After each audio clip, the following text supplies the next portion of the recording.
자, 34차시입니다. 중국과 일본이 근대화를 추진하다. 여기도 직접적으로 출제가 되기는 어려운 부분이지만 중국과 일본의 근대화 정책이 우리에게 영향을 미쳤다라는 점에서 우리가 알고 있어야 하는 부분입니다.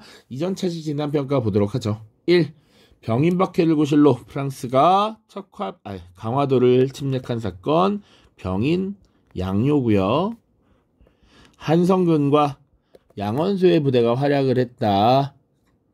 2번 흥선대원군은 통상수교 거부 정책을 알리기 위해 전국에 척화비를 건립했죠.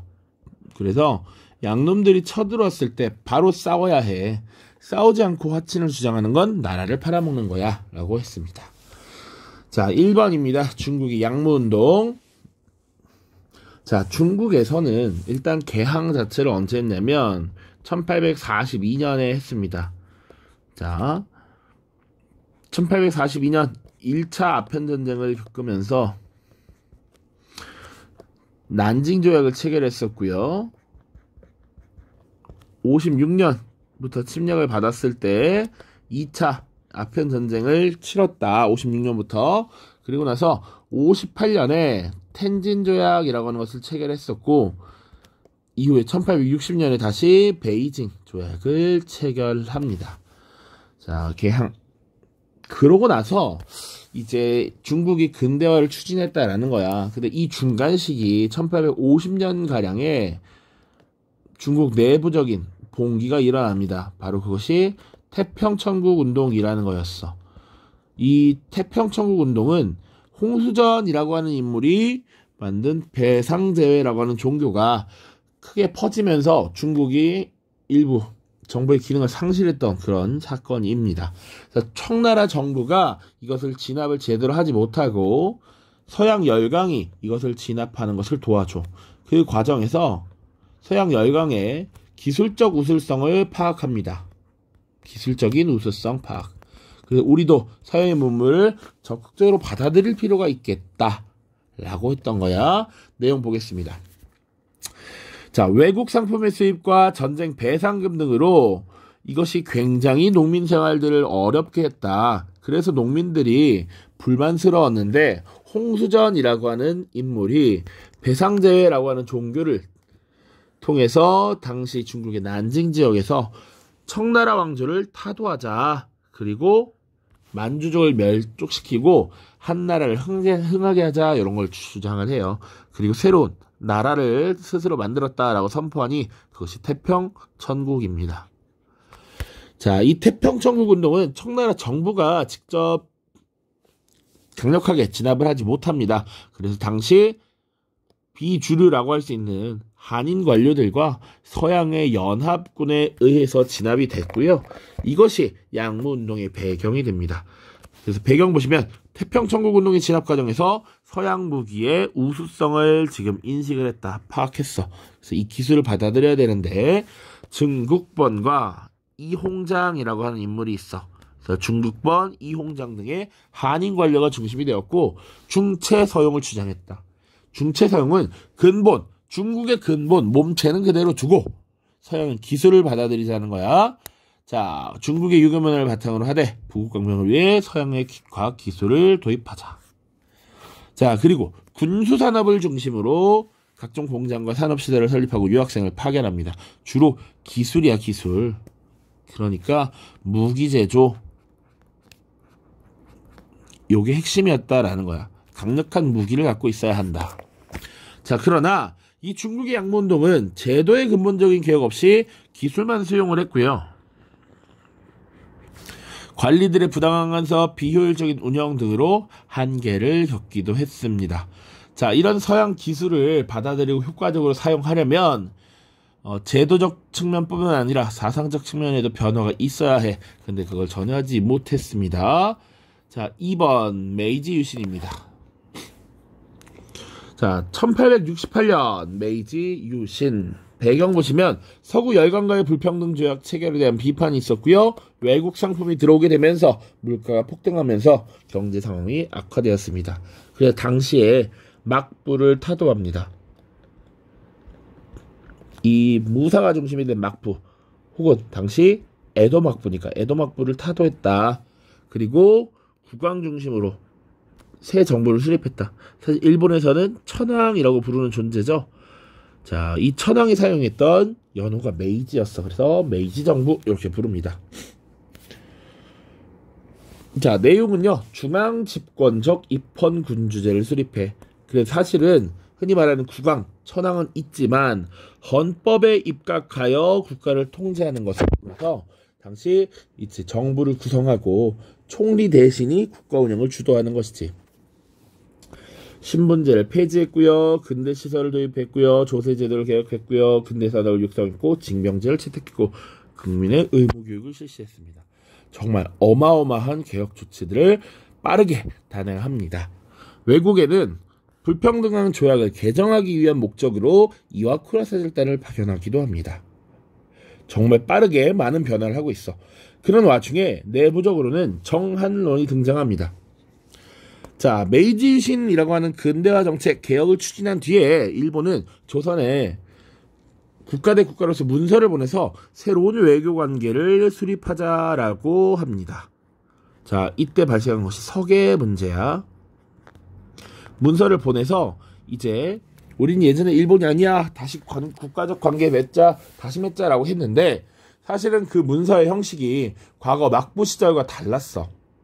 그러니까 일본이 원래 막부 시기에는 보통 서류를 보낼 때 이 대마도의 도주를 거쳐서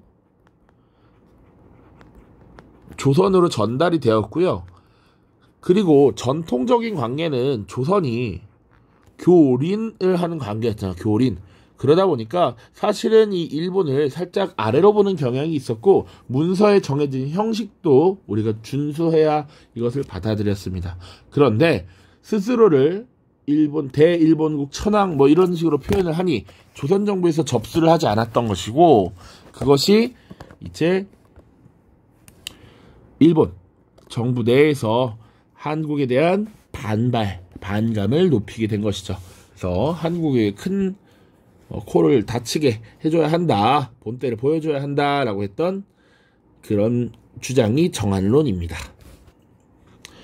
자, 그래서 지금 어쨌거나 중국에서는 양문동이, 일본에서는 메이지 유신이라고 하는 개혁이 추진됐는데 이 근대화 정책의 효과는 누가 우수했느냐라고 봤을 때 여러 가지 측면을 고려해야겠지만 그것을 상징적으로 보여주는 것이 청나라와 일본의 전쟁입니다. 자, 1894년, 1895년이 되면 자, 청나라와 일본의 전쟁이 일어나게 되고 나름 두 나라 다 신식 군대를 이끌고 전쟁을 치르게 되는데 여기서 누가 승리한다? 일본이 승리를 합니다. 일본이 승리를 해.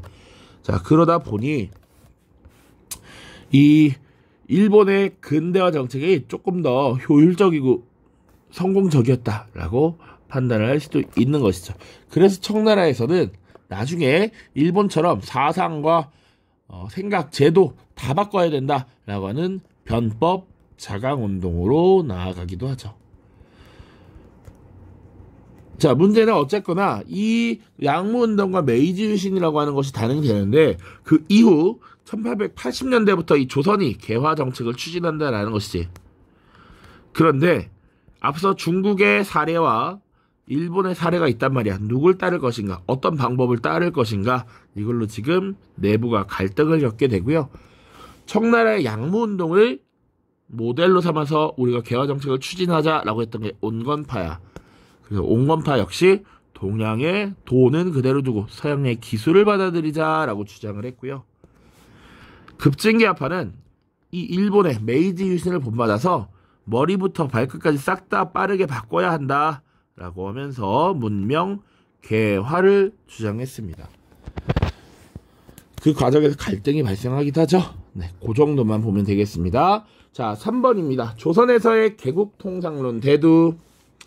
문을 열고 무역을 하자라는 얘기였습니다. 청나라의 양무운동과 일본의 메이지 유신의 영향을 받았고요. 박규수, 오경석, 유홍기 같은 인물들이 문호개방과 서양과의 통상을 주장했습니다. 박규수는 지난 영상에서도 언급을 했습니다. 연암 박지원의 손자였어요. 박지원은 상공업 중심 개혁론의 대표 주자였고 선박과 술의 화폐를 유통하자. 그래서 상업을 활성화해야 된다라고 했단 말이야. 그리고 청나라의 문물 적극적으로 받아들이자라고 했던 북학파이기도 해.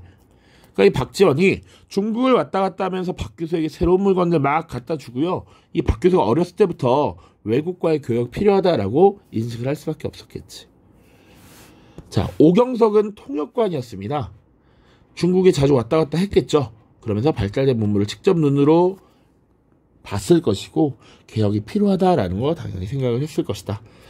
자, 그래서 이 개국 통상론자들은 어떻게 활동했느냐? 젊은 집 양반 자제들을 주로 교육하면서 세계 정세와 서구 문물들을 소개했습니다. 대표적인 인물들이 김옥균, 박영효, 김윤식 같은 인물들이야. 뒤에 또 나오는데 이들은 나중에 급진개화파로 성장을 해서 갑신정변이라고 하는 사건을 일으키고요.